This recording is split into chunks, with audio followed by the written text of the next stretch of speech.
محدثین کی طرف رجوع کرنا ختم کر دیا. ہم نے انٹرنیٹ پر بیٹھے اور انٹرنیٹ پر بیٹھنے کے بعد ہم نے سرچ کرنا شروع کر دیا کہ واٹ از اسلام. اب اسلام جو اس پر فیڈ کیا گیا, جو رپورٹنگ کی گئی, وہ یہ کری گئی کہ Islam is a terrorist religion who belongs to terrorism. کہ اسلام ایک دہشت گرد کو پنپانے والا, اس کو ریپرزینٹ کرنے والا مذہب ہے.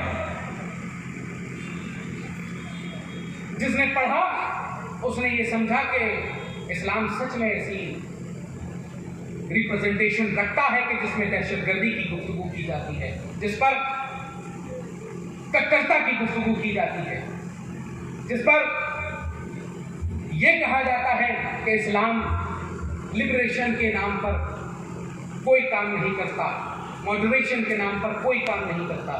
میں یہ کہنا چاہتا ہوں اور دعوے کے ساتھ کہنا چاہتا ہوں کہ اسلام سے زیادہ ماڈرن ریلیجن اس کائنات میں کہیں نہیں.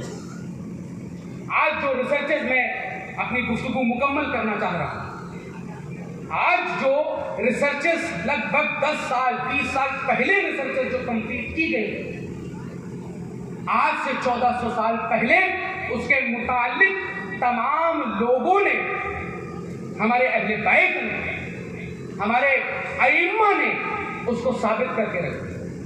کون یہ جانتا ہے کہ ٹیلی فون کا موجد کون ہے؟ سب یہ کہیں گے کہ Graham Bell is the father of telephone. لیکن غور کرنے والی چیز یہ ہے کہ ہماری عقل, ہمارا علم کہاں پر جا کر مر گیا کہ گراہم بیل کی ہم نے تھیوری نہیں پڑھی, کہ گراہم بیل کی تھیوری جناب علی مرتضیٰ کے اقوال پر مبنی تھی, کہ جس میں آپ یہ ارشاد فرماتے ہیں کہ میں ارض و سماوات میں تیرتی ہوئی آوازوں کو سنتا ہوں.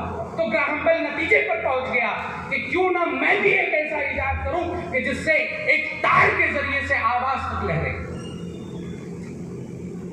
کیا مسلمان بھی جانتا ہے؟ عزیزان گرامی, اگر یہ جانتا بھی ہوگا تو اس ڈر سے نہیں بولے گا کہ اگر زیادہ علی علی کروں گا تو مجھ پر فتویٰ لگ جائے گا. یہ آج بہت بڑی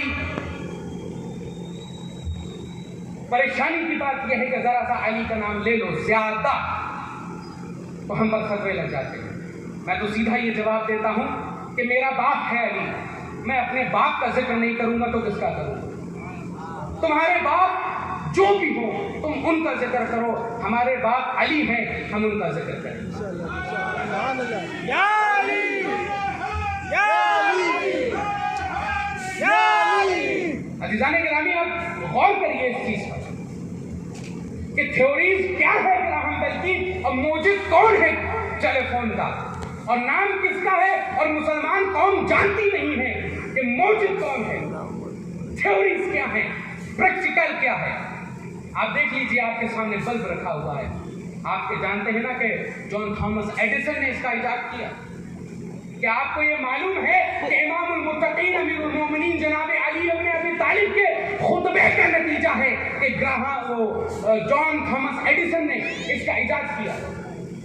کیونکہ جان تھامس ایڈیسن نے لگ بھگ 200 ایلیمنٹس ایسے تیار کیے ہوئے تھے کہ جس پر ریسرچ کر کے اس نتیجے اس کے ناکام ہو گئے تھے, کہ جس پر وہ تار ایلیمنٹس جو اندر رہتے وہ اتنے زیادہ گرم ہو جاتے کہ باہر کی اشیاء اس کی پگھل جایا کرتی.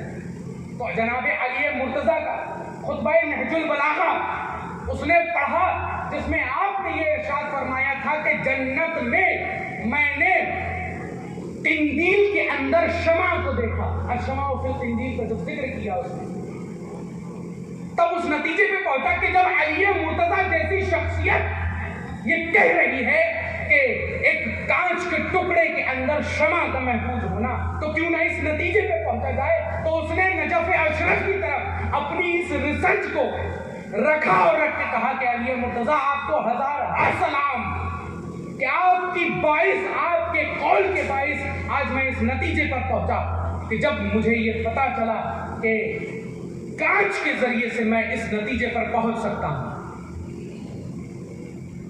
عزیزان گرامی, غور کرنے والی چیز ہے کہ میڈیکل سائنس, جس کو آج لوگ کہتے ہیں کہ ارسطو is the father of medical science, this is wrong.